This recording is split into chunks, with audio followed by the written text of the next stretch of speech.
अच्छा, सबसे पहले जो है वो हम लोग वेज ऑफ रेवलेशन डिस्कस करेंगे। वेज ऑफ रेवलेशन के अंदर सर क्या सवालात आएंगे, क्या किस टाइप के सवालात आएंगे? बेटा वेज ऑफ रेवलेशन पे सवाल आता है, सही है। Ways of revelation, sir ways of revelation पे क्या सवालात आते हैं? द वेज ऑफ रेवलेशन पे सवाल आएगा, 10 मार्क का भी आएगा और 4 मार्क के भी काफी आएंगे, सही है। सबसे पहले वेज ऑफ रेवलेशन के अंदर आपको पता होना चाहिए कि क्या सवाल आएगा। 10 मार्क का मैं आपको सबसे पहले लिखवा रहा हूँ। Right an account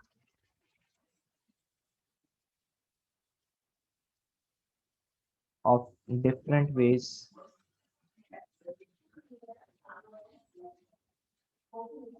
in which revelations came to profit, in which revelations came to profit, सही है। ये 10 मार्क का सवाल आ सकता है। सर और कोई आ सकता है 10 मार्क का? बेटा वर्डिंग चेंज होंगी, आंसर सेम होगा। सबसे पहले वर्डिंग्स के अंदर आपके पास और क्या आ सकती है? The angel Jibril brought the revelation of Quran to the Prophet Muhammad at different times and places. Give examples to show how this took place. Write about Prophet's different experiences of revelation after the first revelation. Write an account of the ways in which Prophet Quran was revealed to Prophet between the years 610 to 632 AD. सही है। अब इसके अंदर आपके पास sir हम कितने paragraph बनाएंगे? बेटा सबसे पहले P1 बनाओगे। सर P1 में हम क्या लिखेंगे? बेटा P1 के अंदर सबसे पहले थोड़ा सा एक इंट्रो दोगे। P2 के अंदर आप बताओगे मोड्स। P3 के अंदर आप बता सकते हो नेचर, और आपकी मर्जी आप इन दोनों को कंबाइन भी लिख सकते हो, सही। P4 के अंदर आप बताओगे सर्कमस्टेंसेस ऑफ रेवलेशन। सर्कमस्टेंसेस का मतलब कि वो रेवलेशंस आती थी तो किस वजूहात की वजह से आती थी। तो हर रेवलेशन का एक मकसद होता था। सबसे पहले जो है वो आप एक इंट्रो लिखोगे। सर हम इंट्रो के अंदर क्या लिखेंगे? इंट्रो के अंदर आप सबसे पहले लिखोगे कि it was revealed in the span of 23 years. ये वन गो के अंदर नहीं आया था, वन गो के अंदर नहीं आया था। सर हम और क्या लिखेंगे? आप ये बताओगे कि it was sent down in parts. ये किसमें आया था? इन पार्ट्स। कभी कोई सूरा पार्ट्स के अंदर आती थी। सूरा के भी क्या होते थे? पार्ट्स होते थे, जैसे कि पार्ट्स ऑफ सूरा आते थे, या फिर अगर कोई छोटी सूरत होती थी तो कंप्लीट सूरत आ जाती थी। उसके बाद आप ये बताओगे कि ये रेवलेशन का पीरियड जो स्टार्ट हुआ वो स्टार्ट हुआ 610 से, और एंड जो हुआ वो 632 के अंदर हुआ। 610 से लेके 622 तक जो था वो मक्कन पीरियड कहलाता था और मक्कन रेवलेशंस आती थी। 622 से लेके 632 तक जो था वो मदनी सूरास कहलाती थी, और वो मदीना पीरियड जो था उसके अंदर आई थी, सही है। तो इंट्रो के अंदर क्या बताओगे कि Quran was revealed in the span of 23 years. ये वन गो के अंदर नहीं आया था, it was revealed in parts. Some parts of surahs were revealed और complete surah was revealed.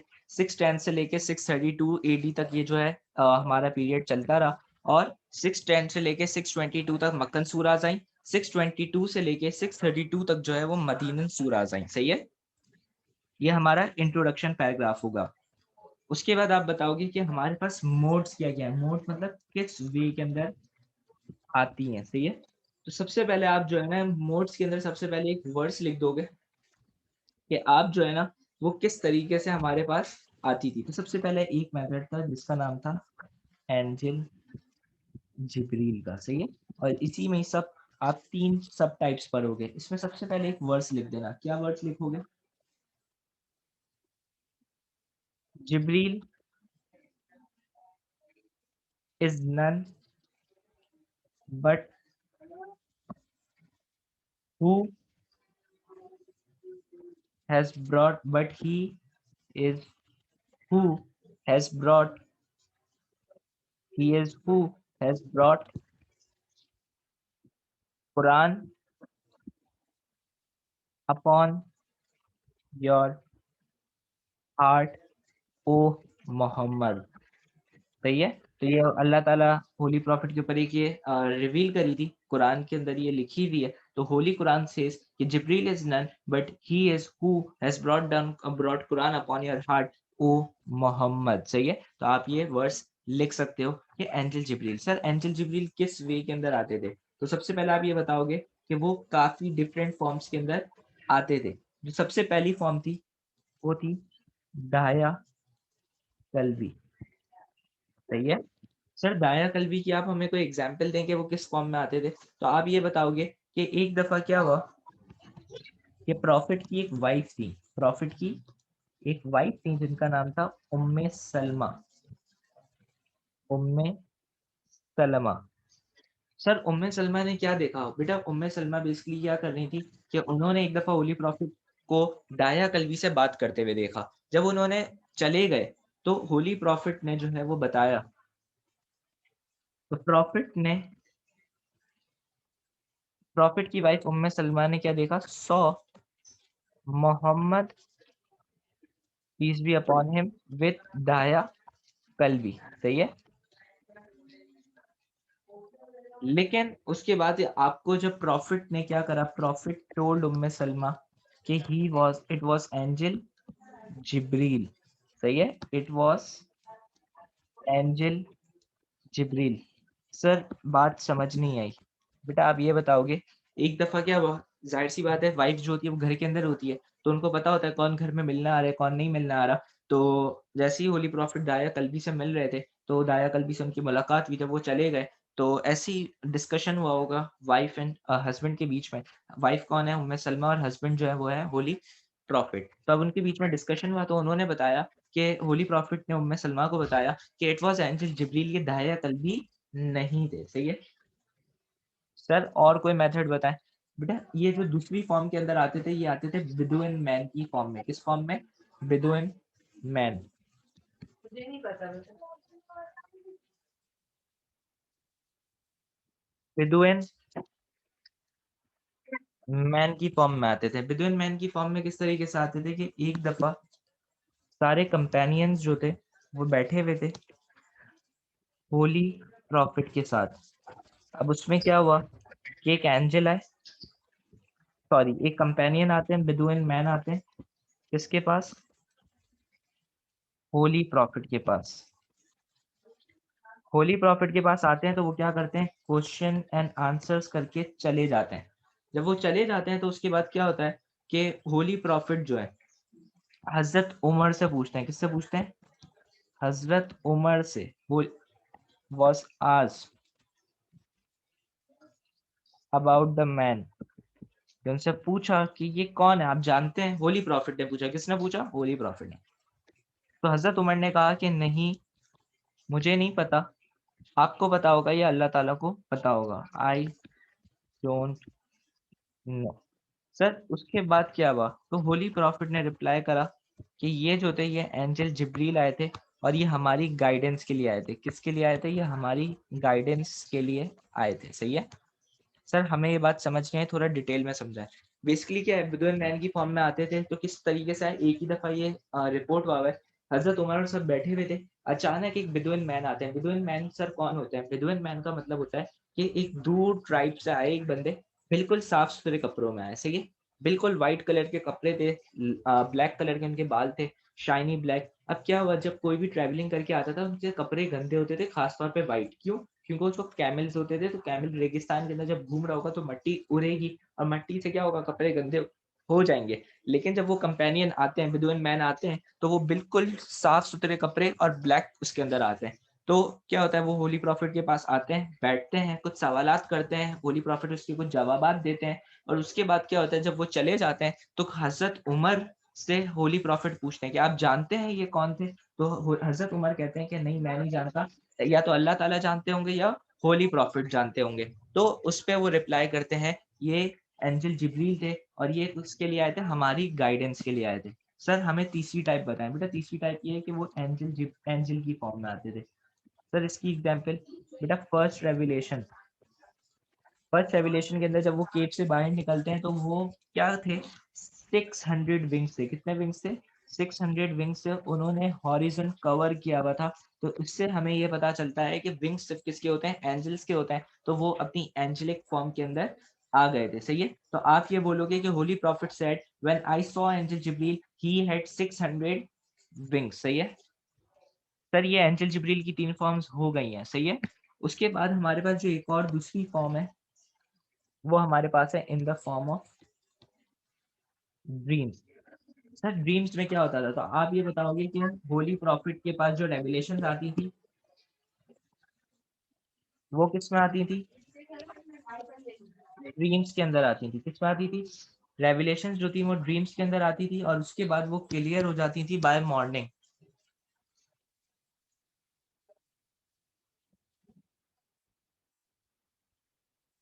Clear by morning हो जाती थी। तो उसके अंदर क्या होता था कि भाई हमारे पास रेवलेशन जो है वो रात को ड्रीम्स में आई, और उसके बाद वो क्लियर बाय मॉर्निंग हो जाती थी। तो आप इसके अंदर एक वर्स लिख सकते हो कि हजरत Aisha narrated the beginning of revelations began in form of true dreams and it would become clear by morning. तो उसके बाद आप क्या बताओगे कि एक दफा होली प्रॉफिट के पास जो है होली प्रॉफिट की, आप इसमें एग्जाम्पल क्या दे सकते हो कि जब वो 6 AH के अंदर जब ट्रीटी ऑफ हुदैबिया साइन होगी तो उससे पहले वो कहाँ पे जा रहे होंगे? पिलग्रिमेज पे। तो पिलग्रिमेज का वो ख्वाब ही देखते हैं, और उसके बाद क्या आता है कि सुबह उनके पास रेवलेशन आ जाती है कि आप किस पे जा रहे हैं?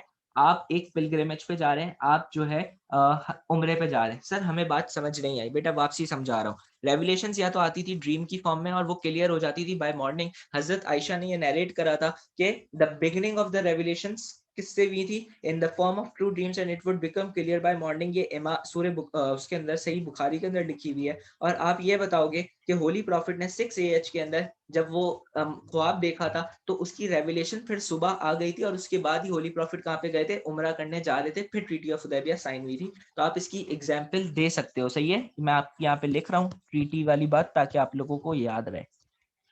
सर हम और किस फॉर्म में आ सकती है बेटा? एक और जो फॉर्म है वो है directly from Allah. Sir directly from Allah कैसे होगा? तो बेटा आप एग्जांपल दोगे महराज की, कि महराज में लास्ट 2 वर्सेस आई थी ऑफ सूरे ऑफ सूरे बकरा। तो इसके अंदर सर क्या हुआ था बेटा? आप ये लिखोगे according to the reports of Hazrat Ibne Abbas holy prophet said I saw my sublime lord. सही है, तो आप क्या बोलोगे कि इसके अंदर I saw my sublime lord, तो इसका मतलब उन्होंने अपना खुदा देखा था, और उसी वक्त उनके पास 2 रेवलेशंस आई थी। किसकी 2 रेवलेशंस आई थी? सूरे बकरा की। सही है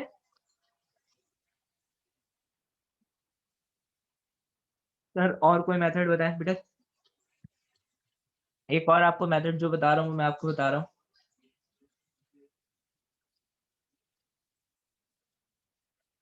इन the form of ringing bells. सही है, तो आप रिंगिंग ऑफ बेल्स के अंदर क्या बताओगे कि होली प्रॉफिट के पास बेल्स की रिंग होती थी, और उसके बाद साइमल्टेनियसली क्या होता था? साइमल्टेनियसली क्या आ जाती थी? वर्स की रेविलेशन आ जाती थी। क्या आ जाती थी? वर्स की रेविलेशन आ जाती थी। सर इसकी आप हमें कोई एग्जांपल देंगे बेटा? हजरत आयशा ने जो है ना वो खुद बोला था कि prophet himself stated sometimes wahi comes to me and after a bell rings and that is heavy time for me। तो आप ये वाली वर्स लिख सकते हो कि ये जो है वो मोस्ट डिफिकल्ट होती थी, और प्रॉफिट ने क्या क्या कहा था? तो prophet said during these occasions, अच्छा समटाइम्स वही comes to me after a bell rings that is heavy time for me. तो ये आप बताओगे कि इमाम बुखारी की बात है जो सही बुखारी के अंदर लिखी हुई है। उसके बाद आप क्या बताओगे? आप सबसे पहले बताओगे नेचर। सर तीसरा पैराग्राफ है, नेचर ऑफ रेविलेशन। सर हम नेचर ऑफ रेविलेशन में क्या लिखेंगे बेटा? नेचर ऑफ रेविलेशन में सबसे पहले आप ये लिखोगे कि होली प्रॉफिट क्या हो जाते थे? रेडिश। क्या हो जाते थे? रेडिश। उनका वेट क्या हो जाता था? हैवी। सर 3 एग्जांपल्स हमने हैवी की पढ़ी थी बेटा। सबसे पहली एग्जांपल आप जो हैवी की पढ़ते हो वो ये पढ़ते हो कि होली प्रॉफिट के पास जो है वो माउंटेन वाली एग्जांपल दोगे कि कुरान के अंदर लिखा हुआ है कि इवन अगर हम ये कुरान जो है एक माउंटेन पे रिवील करते तो क्या होता कि वो तबाह बर्बाद हो जाता। दूसरी एग्जांपल, जैद बिन साबित एक दफा क्या थे, उनका पाँव जो था, अच्छा ये साबित ऐसे भी लिख सकते हो ऐसे भी लिख सकते हो। सही है, तो जैद बिन साबित बेसिकली क्या थे कि वो बैठे हुए थे, उनका पाँव होली प्रॉफिट के पाँव के नीचे था, तो उनको ऐसा लगा कि उनका पाँव जो है वो क्रश हो जाएगा। सही है, फिर आप किसकी एग्जाम्पल दोगे? कैमल्स की एग्जाम्पल दोगे कि एक दफा होली प्रॉफिट कैमल पे ट्रेवल कर रहे थे और अचानक रेवलेशन आती है तो कैमल बैठ जाता है तो नीचे धंस जाता है। सही है सर, और बताएं? तो आप ये बताओगे उनको स्वेटिंग होती थी। क्या होती थी? स्वेटिंग। तो आप उसके अंदर ये बताओगे कि इसके अंदर सर हम कौन सी वर्स लिख सकते हैं। तो आप इसके अंदर लिख सकते हो कि हजरत आयशा रिपोर्टेड, हजरत आयशा ने एक दफा कहा था कि when prophet receive verses the forehead of prophet would sweat और that his face would become very red. तो वो क्या हो जाता था, बहुत ज्यादा रेड हो जाता था और स्वेट करना शुरू हो जाता था। सही है। उसके बाद आप क्या बता सकते हो सर, इतना ही बता दो आपके लिए बहुत है। सही है। तो ये आपका तीसरा पैराग्राफ। सर चौथा पैराग्राफ भी बता दें बेटा। चौथा पैराग्राफ है सर्कमस्टेंसेस। सर सर्कमस्टेंसेस का मतलब बेटा, सर्कमस्टेंसेस का मतलब हर रेवलेशन जो है वो किससे आती थी, फॉर स्पेसिफिक इवेंट्स आती थी, related to specific. Specific event से क्या होती थी, रिलेटेड होती थी। जैसे होली प्रॉफिट की जब बच्चों का इंतकाल हुआ तो कौन सी आई, जैसे जब होली प्रॉफिट को क्या कहते थे, अबतर, तो आई सूरे कौसर। उसके अंदर क्या है, जब आप पढ़ोगे तो आपको उसके अंदर वर्ड्स पता चल जाएगा। इन्ना कईना कल कौसर फसल्ली लिरब्बिका हुनर, इन निशानिया का हुवल अबतर। अबतर जो है ना, ये अबतर वाला वर्ड ये इसीलिए रिवील हुआ था। आप और कौन सी बता सकते हो कि जब होली प्रॉफिट के पास गैप आया इन रेवलेशंस, तो कौन सी आई, सूरे दुहा। सही है। उसके अंदर होली प्रॉफिट ने अपने एहसानात, अल्लाह ताला ने अपने एहसानात बताए होली प्रॉफिट के ऊपर। उसके बाद आप क्या बताओगे कि और कौन सी आई, तो आप बताओगे जब लोग कुरैश जो थे वो क्वेश्चंस करते थे, किसके खिलाफ क्वेश्चंस करते थे, ऑफ अल्लाह, तो कौन सी रिवील हुई, सूरे इखलास। फिर आप बताओगे जब होली प्रॉफिट क्या हुआ, काला जादू हुआ, जब उनके पास मैजिक हुआ, ब्लैक मैजिक, तो ब्लैक मैजिक से बचने के लिए कौन सी आई, सूरे नास। सही है, मतलब वो रिवील हुई थी। उसके बाद आप और कौन सी बता सकते हो, सूर्य फील बता सकते हो कि वो किसके रिस्पॉन्स के अंदर आई थी। सर हमारा 10 मार्क का सवाल यही आएगा। जी बेटा बिल्कुल यही आएगा और आप लोगों को यही आंसर लिखने हैं। सही है। तो इंशाल्लाह आप लोगों के अच्छे मार्क्स आ जाएंगे। सर इस पे 4 मार्क का कोई सवाल आता है बेटा, इस पे 4 मार्क के काफी सवाल आपके पास पेपर के अंदर मौजूद है। सही है। तो सबसे पहले मैं आपको सारे सवाल जो है वो बता रहा हूँ। एक सवाल आएगा, ये 4 मार्क। अच्छा बेसिकली नेट जो है वो डिस्कनेक्ट हो गया था। सर इस पे 4 मार्क का कौन सा सवाल आ सकता है, तो बेटा इस पे 4 मार्क का जो सवाल आएगा वो सबसे पहले आपके पास आएगा कि रेवलेशन ऑफ कुरान जो है वो किस तरीके से, अच्छा रेवलेशन ऑफ कुरान पे, वेज ऑफ रेवलेशन पे क्या 4 मार्क का सवाल आएगा। तो बोलेंगे कि प्रॉफिट जो थे वो रीड और राइट नहीं कर सकते थे, फिर भी उन पे कुरान जो है वो क्या हुआ, रिवील हुआ। तो इसकी सिग्निफिकेंस बताएं, इसकी इंपॉर्टेंस बताएं। आएगा 4 मार्क्स के अंदर। आप सबसे पहले इसके अंदर ये बताओगे कि एक बात तो कंफर्म हो गई, ये जो कुरान है ये कहाँ से, फ्रॉम अल्लाह है, ये फ्रॉम प्रॉफिट नहीं है, ये अपनी तरफ से उन्होंने नहीं लिखी क्योंकि उनको लिखने नहीं आता था। दूसरी चीज जो आप ये बताओगे कि अगर उनके पास वर्ड्स कंपोज, अगर उनको पढ़ने लिखने आता तो पीपल क्या कर देते, लोग उनको रिजेक्ट कर देते, लोग उन पे फॉल्स क्लेम्स डालते कि आपने ये कुरान खुद लिखा है। सही है। तीसरी बात क्या हो गई कि प्रॉफिट का कोई टीचर नहीं होगा। अगर उनको पढ़ने लिखने नहीं आता इसका मतलब उनका कोई टीचर नहीं था, तो इसका मतलब ये हुआ कि प्रॉफिट का जो रिगार्ड्स है वो सबसे हाई है। उसके बाद आपको एक और बात ये पता चल गई कि प्रॉफिट का कोई टीचर नहीं होना चाहिए था, तो only Allah is the teacher of profit.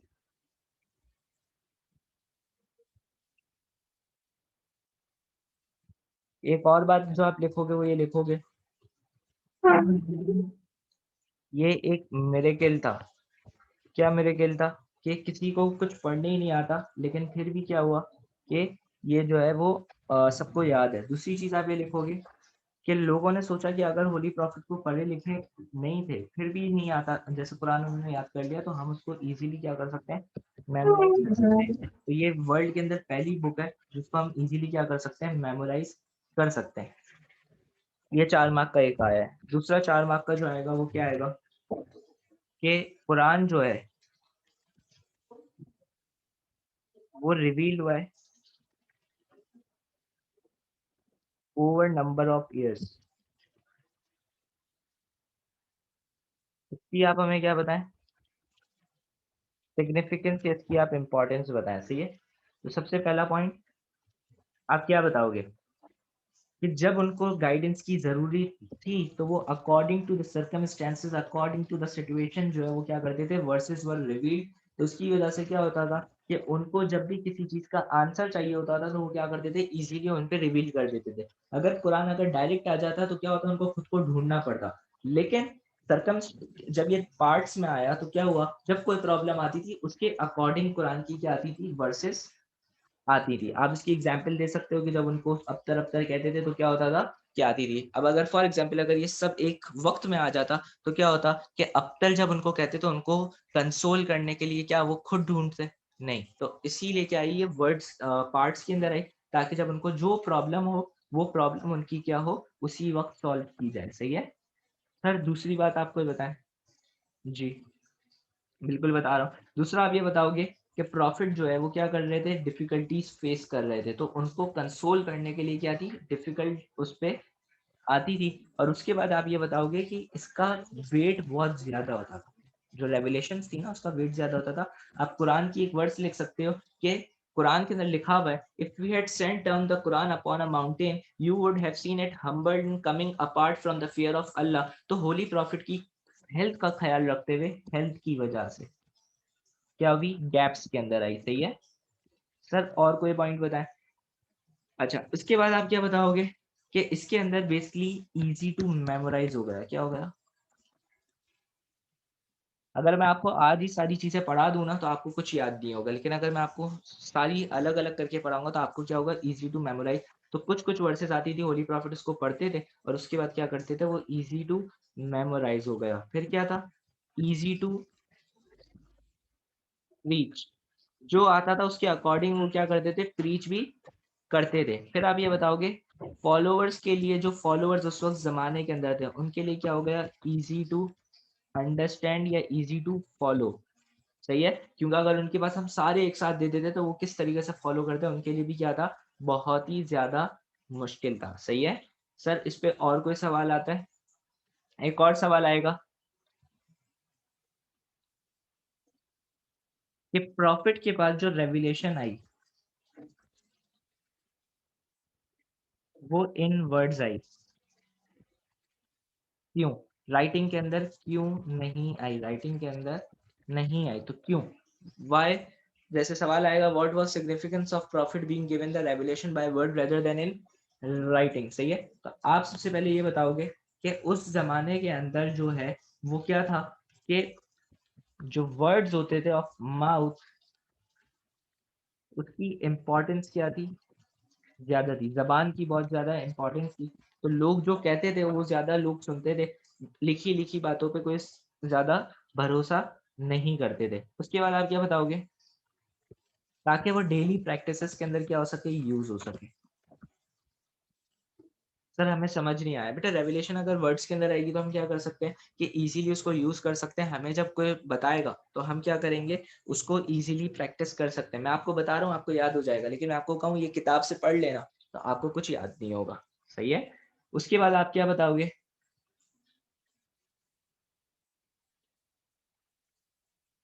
उसके बाद आपके पास इसके अंदर आप एक टॉपिक पढ़ते हो नासिक और मनसूख। तो आप अगर ये राइटिंग के अंदर आती तो उसके अंदर जो चेंजेस होती वो क्या होती, मुश्किल, तो चेंजेस नहीं हो पाती। जैसे कि आप एक टॉपिक पढ़ोगे नासिक मनसूख, बहुत सी वर्सेस एब्रोकेट कर दी गई, निकाल दी गई। जैसे ड्रिंकिंग पहले अलाउड थी मुसलमानों के लिए, लेकिन अब जो है वो मुसलमानों के लिए फॉरबिडन है, ये अलाउड नहीं है। सही है, तो आप ये बताओगे कि चेंजेस जो थी वो नहीं हो पाती अगर ये किसके अंदर आती, राइटिंग के अंदर। तो हमें जो चेंजेस थी वो सारी इसके अंदर हम कर सकते थे। उसके बाद क्या था, आप ये बताओगे प्रॉफिट जो थे वो एक उम्मी थे, तो अगर वो राइटिंग के अंदर आती तो वो नहीं पढ़ सकते थे।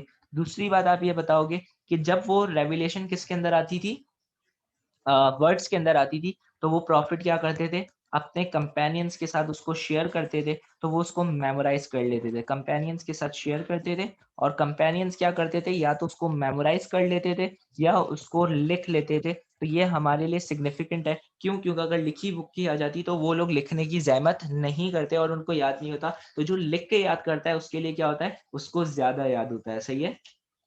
उसके बाद आपके पास एक सवाल, बस यही सवालात आएँगे। ये है वेज़ ऑफ रेवलेशन के सारे 4 मार्क के सवालात, सही है? और 10 मार्क का सवाल भी आपसे शेयर कर चुका हूँ।